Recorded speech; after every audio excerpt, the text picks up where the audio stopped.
Baik, bismillahirrahmanirrahim. Assalamualaikum warahmatullahi wabarakatuh. Waalaikumsalam warahmatullahi wabarakatuh. Apa kabarnya pada pagi hari ini? Alhamdulillah luar biasa. Allahu Akbar. Alhamdulillah ya, sepertinya kalian lagi semangat nih. Semoga semangatnya itu terjaga ya sampai nanti akhir jam pelajaran. Amin. Baik, seperti biasa sebelum memulai pembelajaran, Fadi, Ibu minta tolong pimpin temannya buat berdoa. Baik Ibu, baik teman-teman sekalian, sebelum kita mulai pelajaran, alangkah baiknya kita membaca doa. Berdoa mulai. Berdoa selesai. Baik, semuanya hadir pada pagi hari ini? Hadir, Ibu. Coba Ibu cek terlebih dahulu ya. Siti Sarah, Hadir Bu. Nurul Fatihah, Hadir Ibu. Raihan Rizky, Hadir. Octavia, Hadir Bu. Najwa, hadir Bu, Fadi. Ibu. Oke, alhamdulillah semuanya hadir ya. Semoga semuanya tetap sehat. Baik, seperti yang sudah ditampilkan di layar, kira-kira kita akan belajar apa, materi apa? Respirasi aerob. Ya, ada yang pernah dengar materi respirasi aerob? Sama-sama Bu. Lupa ingat tuh. Lupa ingat. Oke. Nah, mungkin sebelum masuk ke pembelajaran, Ibu mau kasih contoh gambar ini. Coba ini ada gambar apa? Ada dua gambar. Lari. Orang lari yang mengangkat barang Bu. Sekarang Ibu mau bertanya, apa yang biasanya terjadi pada napas kita setelah melakukan kedua aktivitas ini? Mas-masan. Ngos-ngosan Bu. Betul, mas-masan. Ada lagi? Napas Cepat Bu. Napas jadi cepat. Nah, kira-kira kenapa tuh kayak begitu? Karena pas itu tuh kita lebih banyak butuh energi Bu. Betul. Jadi ngos-ngosan, napas cepat itu adalah mekanisme tubuh untuk lebih cepat memproduksi energi. Karena kedua aktivitas ini sangat menguras energi ya. Jadi energi kita sudah habis dipakai untuk berlari, mengangkat barang. Makanya tubuh kita langsung otomatis melakukan nafas secara cepat. Ngos-ngosan itu untuk merilis energi secara cepat juga gitu, agar kita tidak kehabisan energi. Nah, kira-kira manusia gandengannya respirasi aerob apa sih? Ada yang apa? Anaerob. Betul, anaerob. Ada yang pernah dengar nggak perbedaannya apa? Kalau anaerob nggak pakai energi Bu. Nggak pakai energi. Ada lagi yang bisa? Oksigen. Oksigennya Betul. Bu. Nggak pakai oksigen. Anaerob pakai oksigen nggak? Enggak. Kalau aerob Oke. Kira-kira manusia melakukan respirasi secara apa? Aerob. Oke, coba ya. Jika manusia melakukan respirasi secara aerob, apakah akan dihasilkan karbon dioksida saat kita bernafas? Nah, ini nanti jawabannya akan kalian temukan setelah kalian melakukan praktikum. Jadi kalian akan mengecek napas kita itu mengandung CO2 enggak gitu dengan melakukan praktikum pada pagi hari ini. Jadi Ibu ingin menyampaikan tujuan pembelajaran pada hari ini adalah peserta didik mampu menjelaskan pengertian respirasi aerob, kemudian peserta didik mampu mengidentifikasi karbon dioksida sebagai hasil respirasi aerob, dan peserta didik mampu menyimpulkan hasil percobaan sederhana tentang respirasi aerob. Nah, sebelum masuk ke sesi praktikum, Ibu ingin menjelaskan terlebih dahulu langkah-langkah praktikumnya nanti. Jadi kelompok 1 siapa? Duduknya boleh menyesuaikan kelompok ya. Baik ya Bu. Jadi nanti kelompok 1 kalian kelompok 1 dan kelompok 2 sama-sama melakukan ini air kapur. Ini adalah air kapur. Air kapur ini air biasa. Jadi dua ini itu kalian tiup sampai blubuk-blubuk itu. Nah, kalian tiup sama-sama ditiup, tapi yang membedakan kelompok 1 perlu lari di tempat 2 menit aja atau enggak 1 menit. Kemudian yang satunya dimanja kelompok 2. Nah, barulah nanti kita lihat perbedaannya mana yang hasilnya apa perbedaan dari kedua hasil kedua aktivitas itu. Ada yang ingin bertanya?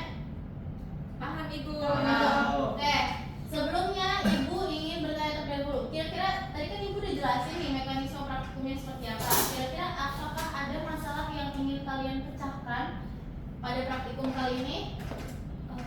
Ya, boleh Najwa. Mungkin apa sih yang bakal terjadi dengan air kapur setelah ditiup? Jadi yang pertama, apa yang terjadi pada Air kapur setelah ditiup. ya, ada lagi? Ini Bu, apakah setelah kita tiup itu ada pengaruh ke airnya apa enggak? Nah, apa yang terjadi pada air kapur Setelah ditiup. setelah ditiup? Kalau tadi apa? Apakah aktivitas saat berlari itu berpengaruh kepada hasil air kapur setelah ditiup? Apakah aktivitas berpengaruh mempengaruhi hasil itu ya? Iya, hasil air kapur setelah ditiup.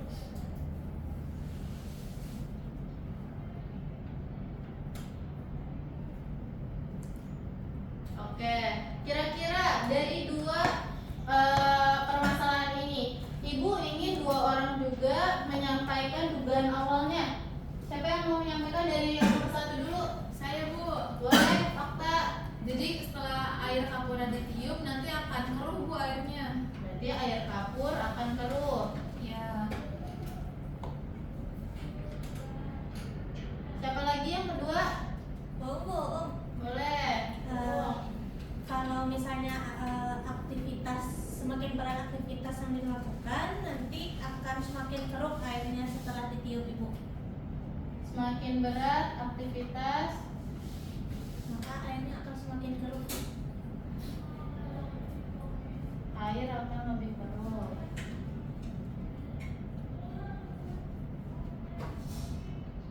Oke, sambil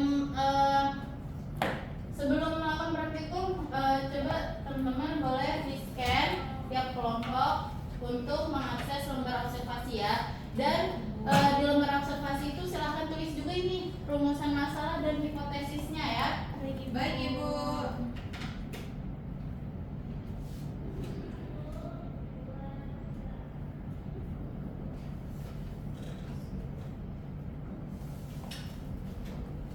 Baik, sudah semuanya? Kalau sudah boleh maju ke depan. Jika sudah diakses dan ditulis, boleh maju ke depan untuk melakukan praktikum. Baik Ibu. Siapa yang nomor satu? Saya yang Boleh. Siapa yang bakal berlari? Dua. Kelompok kedua, kelompok dua siapa? Jadi saya kelompok Oke. satu, dua. Kelompok satu. Saya dia kelompok dua di sini kelompok dua. Kelompok satu lari berarti. Oh, lari. Oh, mari. Lari tempat boleh gak? Kalian saya Boleh hukum. boleh. Lari. Lari yang kencang, lari yang kencang. Ayo, puas 5 menit. Oke, udah boleh. Coba ditiup. Tahu kan cara tiupnya?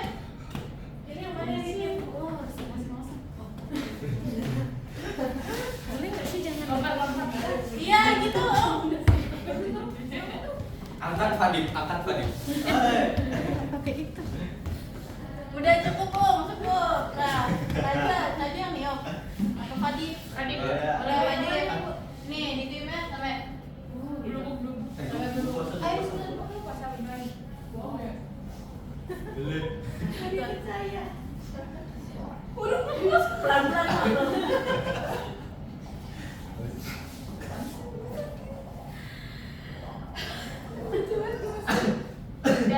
Sudah,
Sudah diisi semuanya?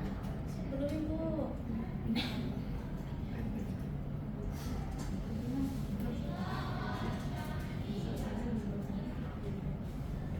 Sambil dicari ya, tapi kenapa kok bisa air kapurnya itu lebih keruh yang aktivitas daripada yang diam? Kenapa?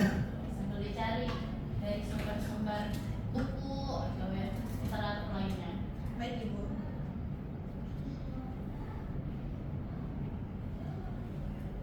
Baik, sudah 2 menit, apakah sudah semua? Tinggal ngumpulin Bu. Oke. Seperti Ibu.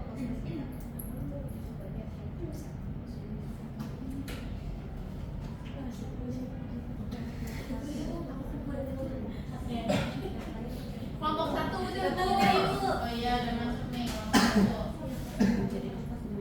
Kelompok 2 udah. Bagi upload Ibu. Dikit lagi Bu.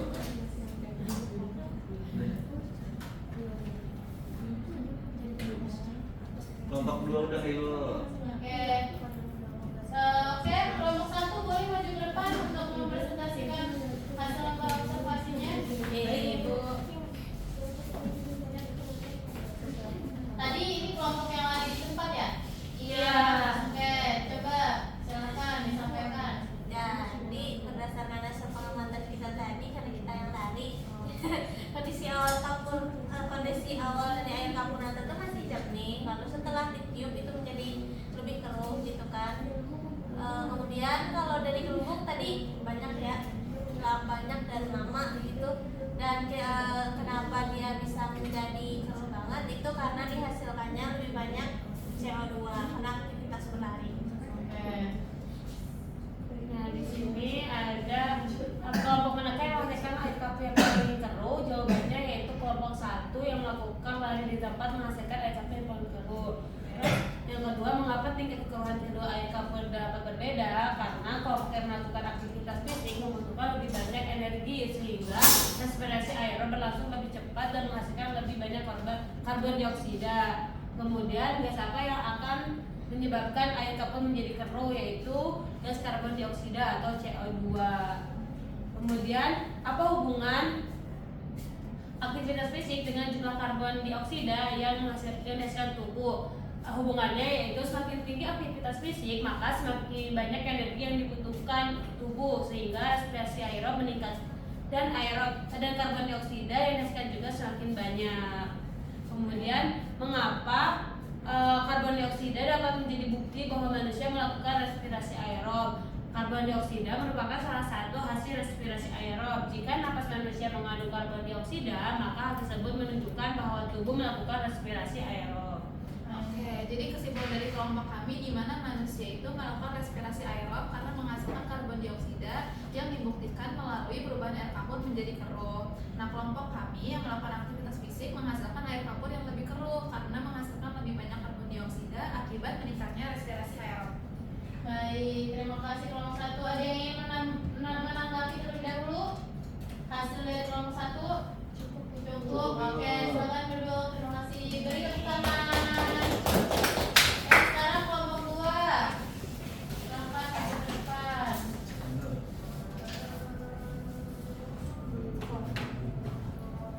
Jadi dari hasil pengamatan kita tadi, di mana kondisi awal kapur yang awalnya jernih, setelah ditiup itu menjadi sedikit keruh dan tingkat kekeruhan air kapurnya itu kalau dibanding dengan yang sebelumnya itu yang dia kurang keruh karena banyaknya gelombang saat meniup itu jumlahnya lebih sedikit dan penyebab perubahan itu karena menghasilkan lebih sedikit CO2.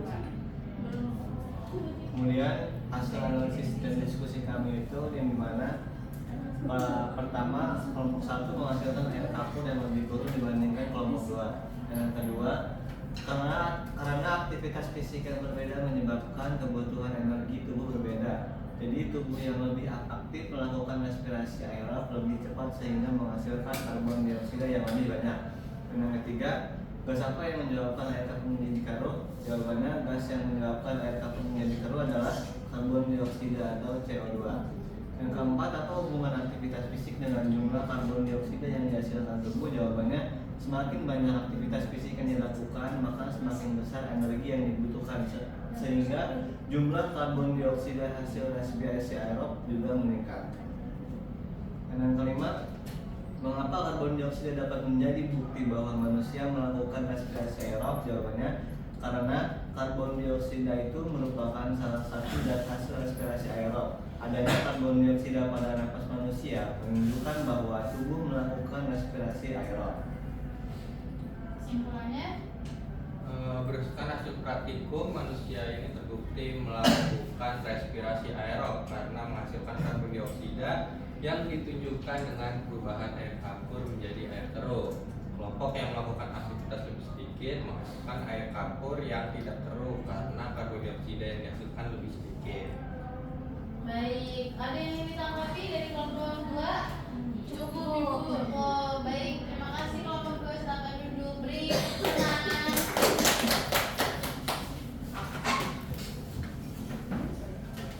Baik, terima kasih anak-anak yang sudah melakukan praktikum pada pagi hari ini. Coba kita lihat lagi hasil praktikumnya. Apakah menjawab dari hipotesis yang sudah kalian buat? Terjawab. Terjawab tidak? Terjawab. Yang pertama, apakah benar air kapur akan menjadi keruh? Ya. Benar. Kemudian semakin berat aktivitasnya, air akan lebih keruh. Benar. Berarti hipotesis atau dugaan awal yang sudah kalian rumuskan itu berarti sudah betul ya, betul terjadi dan benar terjadi. Jadi sebenarnya Ibu dari tadi teman-teman kan mempresentasikan hanya semakin berat aktivitas akan semakin keruh. Nah sebenarnya apa sih hubungannya CO2 dari nafas kalian itu dengan air kapur kok bisa jadi keruh? Ada yang bisa menjelaskan? Oke, boleh. Tadi dulu udah baca buku. Terus kalau misalnya CO2 itu ibu dia kan akan bereaksi dengan air kapur. Air kapur itu tuh atau kapur itu tuh mengandung yang namanya CaCO3 bukan CaOH. Kemudian ketika bertemu dengan CO2 maka dia akan berubah menjadi CaCO3 atau kalsium karbonat dan juga H2O. Nah, si kalsium karbonat inilah yang menyebabkan air yang awalnya jernih menjadi keruh. Itu Ibu. Terima kasih Om, beri tepuk tangan Bu Om. Dan Om sudah mencari sebegitu dalamnya ya. Jadi ternyata ada reaksi antara CO2 dari nafas kita dengan air kapur. Jadi air kapur dan CO2 ketika bereaksi dia akan menghasilkan atau tadi kalsium karbonat dan H2O. Nah, kalsium karbonat inilah yang menjadikan air menjadi keruh. Ibu izin menambahkan sedikit. Jadi sebenarnya metabolisme, jadi respirasi itu adalah bagian dari proses metabolisme dalam tubuh makhluk hidup. Nah, metabolisme ini dibagi menjadi dua, anabolisme dan katabolisme. Anabolisme itu proses penyusunan zat, sedangkan katabolisme itu proses penguraian zat. Nah, respirasi aerob ini masuk ke dalam katabolisme karena termasuk proses penguraian zat. Apa yang diurai? Yang diurai dalam proses respirasi aerob itu adalah glukosa yang diurai menjadi zat yang lebih sederhana untuk menghasilkan energi. Jadi energi yang dihasilkan itulah yang digunakan untuk tadi berlari, bergerak, bernapas, gitu, berpikir. Itu ya. Kemudian pengertian dari respirasi aerob yang tadi sudah Ibu jelaskan. Jadi penguraian glukosa dengan bantuan oksigen. Nah, oksigen itu berarti kita perlu oksigen. Benar tadi apa yang kalian bilang, respirasi aerob itu membutuhkan oksigen. Jadi glukosa diuraikan dengan bantuan oksigen menghasilkan energi dalam bentuk ATP. Nah, proses ini terjadi di organel sel yang bernama mitokondria. Pada proses ini glukosa sebagai bahan utama yang diuraikan, oksigen yang digunakan untuk membantu proses penguraian, lalu dihasilkanlah energi yang berbentuk ATP. Jadi selain menghasilkan energi, respirasi aerob juga menghasilkan karbon dioksida dan air. Nah, karbon dioksida tadilah yang menyebabkan adanya reaksi jadi kalsium karbonat tadi. Jadi betul, nafas manusia itu ternyata benar hasil nafas manusia itu menghasilkan karbon dioksida. Kemudian tahapan respirasi aerobik ada 4. Pertama glikolisis, oksidasi pirufat, siklus Krebs, dan transfer elektron.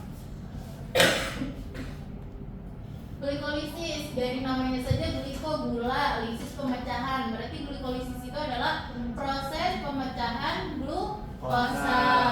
Terjadinya di sitoplasma sel. Jadi pada tahap glikolisis ini satu molekul glukosa dipecah menjadi 2 molekul asam pirufat.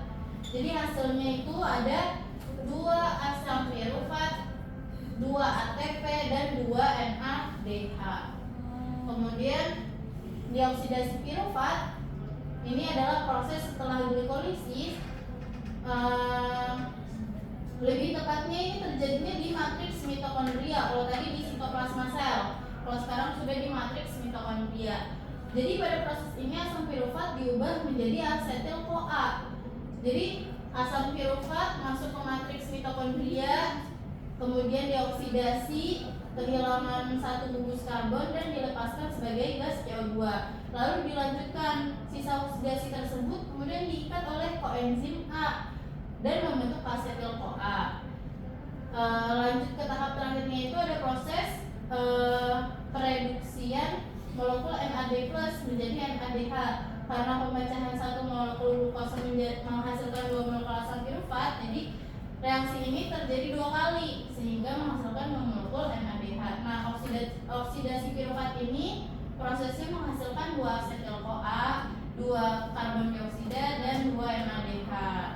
Jadi pada tahap ini sudah terhasilkan tuh CO2.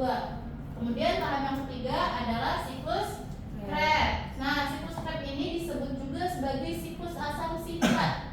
Jadi tahap ini adalah proses lanjutan setelah terbentuk asetil CoA. Tempat terjadinya ada di matriks mitokondria juga. Dan tadi asetil CoA yang dari oksidasi pirufat tadi diuraikan menjadi serangkaian reaksi. Ada yang sitrat, ada isositrat, ada kategori, kemudian ada susinat. Nah, supaya ada serangkaian siklus lagi, serangkaian reaksi lagi di siklus Krebs. Jadi tahap ini itu menghasilkan 2 ATP, 6 NADH, 2 FADH2, dan 4 CO2. Jadi karbon dioksida yang dihasilkan kemudian dikeluarkan dari tubuh melalui pernapasan. Barulah kita masuk ke tahap terakhir, yaitu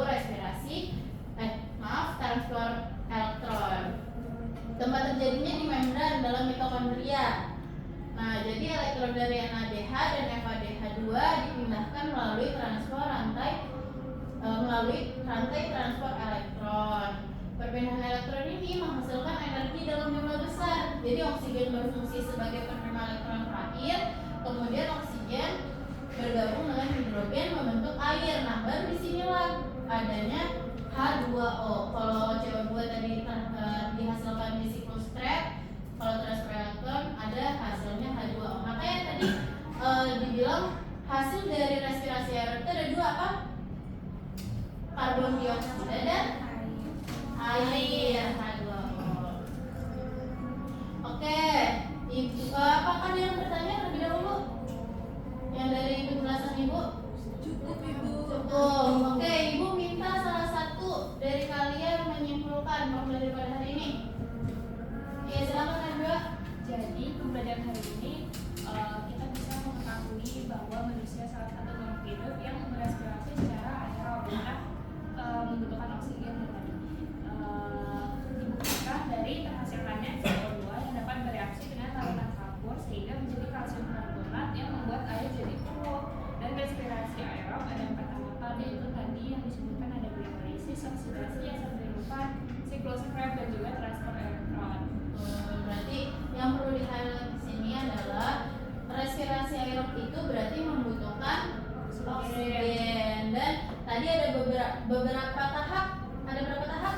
Ada 4. 4 apa aja? Glikolisis, oksidasi, asam pirufat, siklus Krebs, Dan transfer elektron. Nah, kemudian respirasi aerob ini juga berkaitan dengan apa yang sudah diturunkan oleh Allah, yaitu surah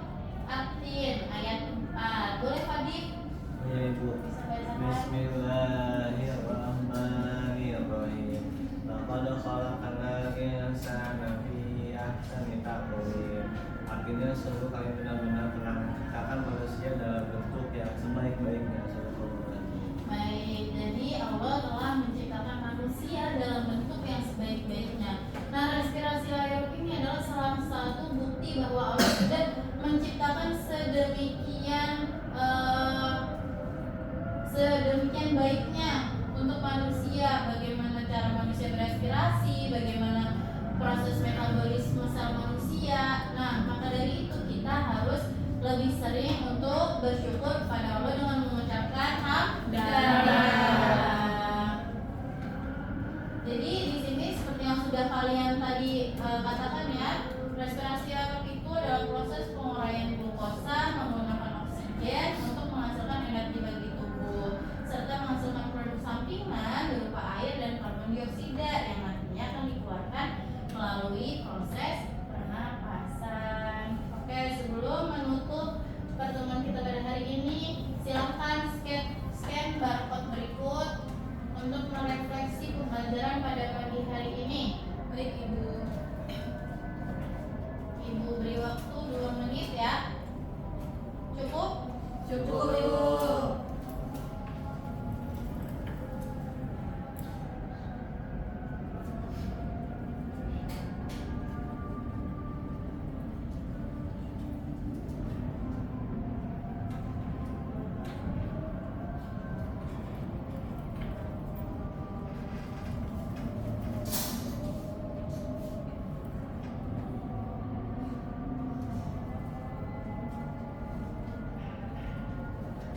Apakah sudah selesai? Sedikit lagi Ibu. Sedikit lagi, oke. Oh sudah Ibu. Sudah. Saya juga udah, Bu.